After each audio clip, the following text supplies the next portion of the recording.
Alors voilà un petit tutoriel pour l'ouverture de carter booster, qu'on voit du carter en sale état.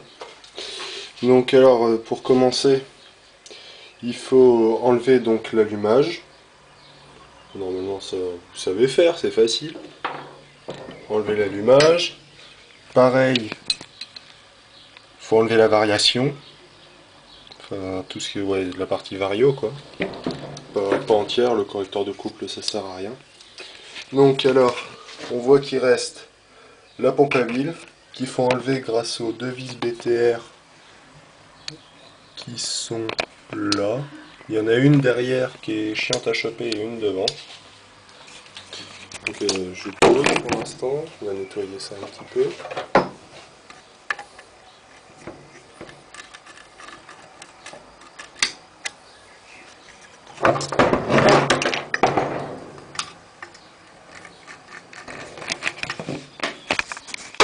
Là donc je sais pas si on voit trop. Il y en a une là et une autre là. Donc voilà, pour les enlever c'est facile, hein, c'est des BTR. Donc clé Allen de 5. Que ce soit... Ah non, c'est peut-être un petit peu plus petit, ça doit être du 4. Oui, alors, comme outil, il vous faudra donc une clé Allen de 5, une clé Allen de 4 apparemment.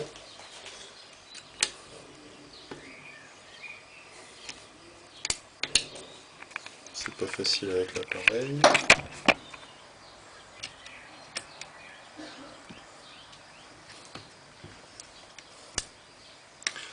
Alors, faut les débloquer gentiment.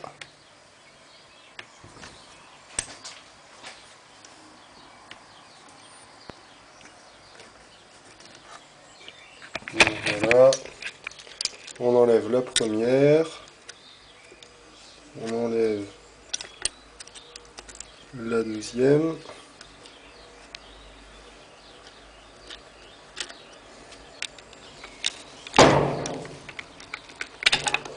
Et la pompe à huile sort toute seule. Voilà. Alors ça déjà c'est fait. Ensuite, il faudra vous munir une petite pince à circlips, étant donné qu'on a un petit circlips au niveau de l'entraîneur de la pompe à huile. Je vais essayer à une main, c'est peut-être pas garanti.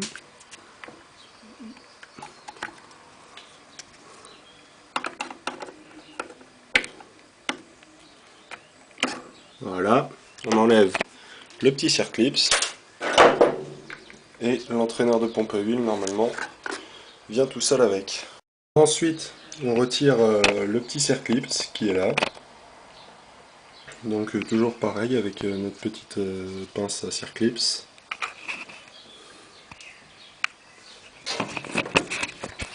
Je vais essayer de filmer en même temps, c'est pas évident, mais bon, on va essayer. Parce que la pince ne passe pas très bien.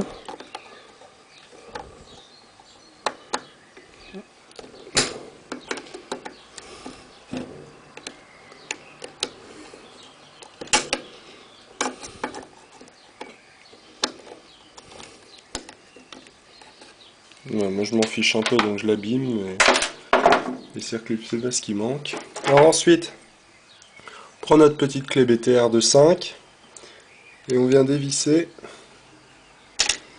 le petit support le support de joint SPIC qui est là. Oh, là ça passera pas.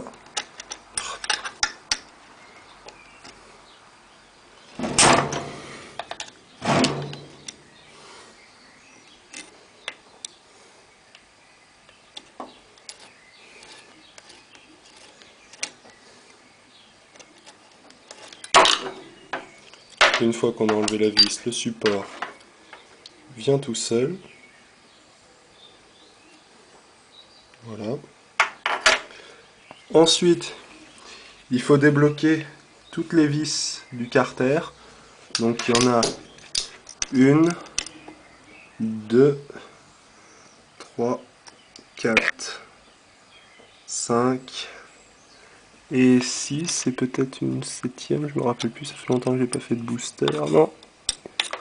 Donc il n'y en a que 6. Voilà. Donc pour les débloquer, ce que je conseille, c'est vous prenez votre clé BTR, vous la mettez sur le boulon en position longue, comme ça là, et vous tapez gentiment avec un marteau.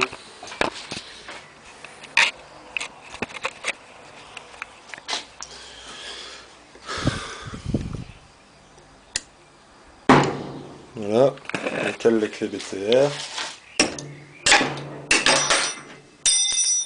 Pour être gentil.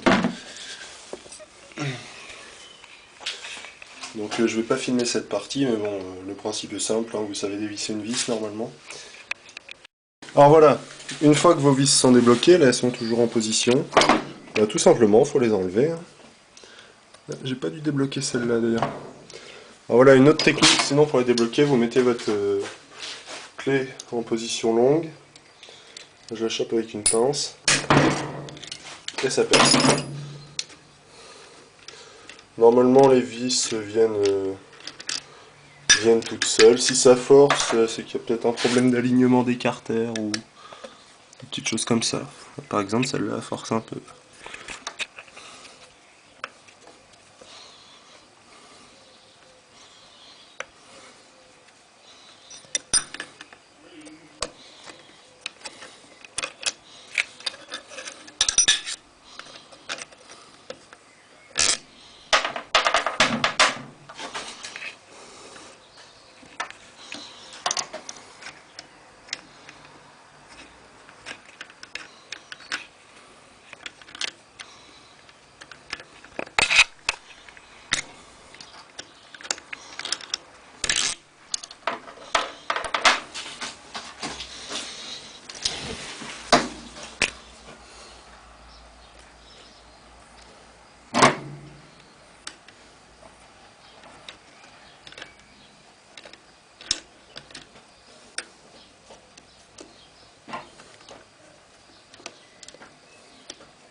D'accord. Vis un petit peu récalcitrante. Connasse.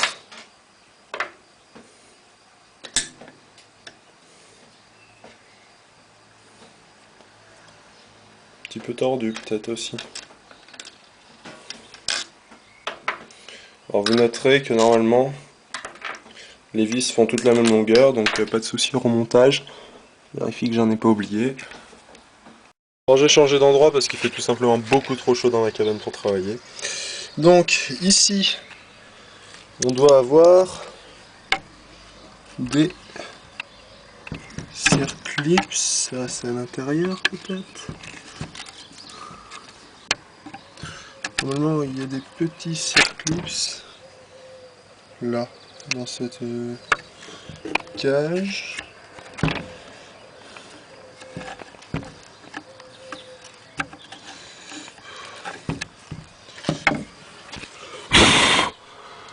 Je maudis celui qui a inventé la graisse.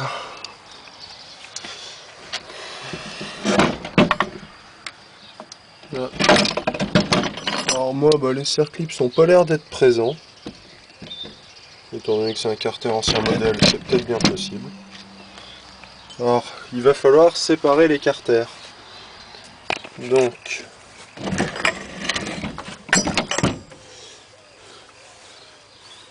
moi personnellement, je commence à les séparer par ici, en mettant juste des petits à-coups, comme ça, juste là, vers là, juste histoire de le faire bouger un petit peu, tranquillement. Parce que sur Booster, il n'y a pas trop de... Il n'y a pas trop de petits ancrages pour faire passer un tournevis. Voilà.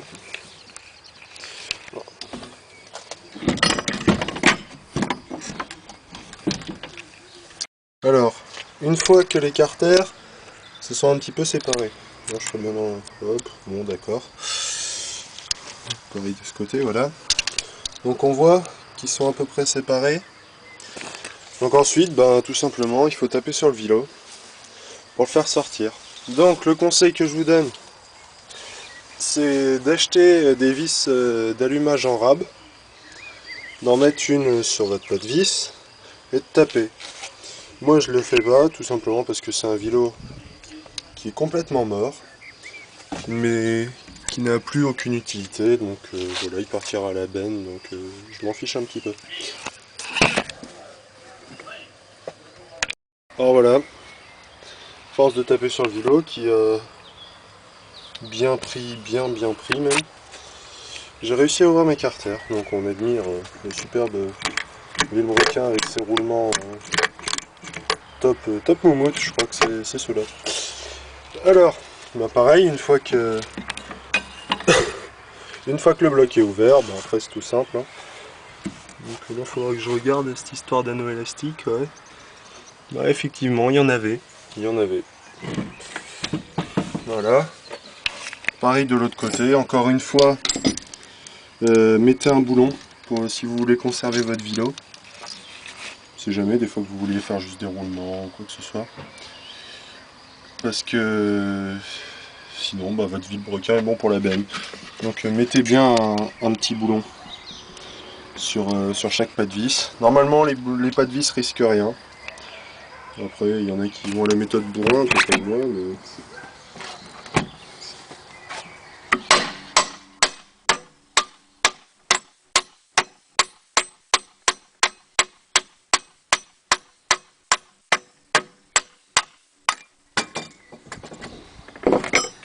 Et voilà, le vilebrequin est sorti. Alors là, on a un petit souci. C'est que le roulement, évidemment, n'est pas resté sur son axe. Il est resté coincé à l'intérieur. Donc là, il va falloir enlever le joint spi de variation qui se trouve là. Donc là, je ne sais pas trop comment le faire sauter. Je pense que je vais y aller au tournevis tranquillement. Voilà, une fois que le joint spi est sorti, moi je lui ai tapé dessus au tournevis. Ça se voit d'ailleurs. Il va falloir sortir le roulement. Donc pour ça, je vous conseille d'utiliser une grosse douille.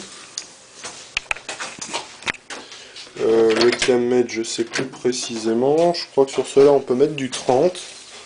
Mais je suis pas sûr. Je suis à l'aise. Voilà. Donc on pose une grosse douille. Comme ça. Et on vient frapper. Donc là, il va peut-être me falloir une rallonge.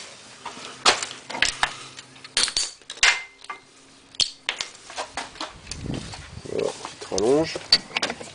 Histoire de taper tranquillement.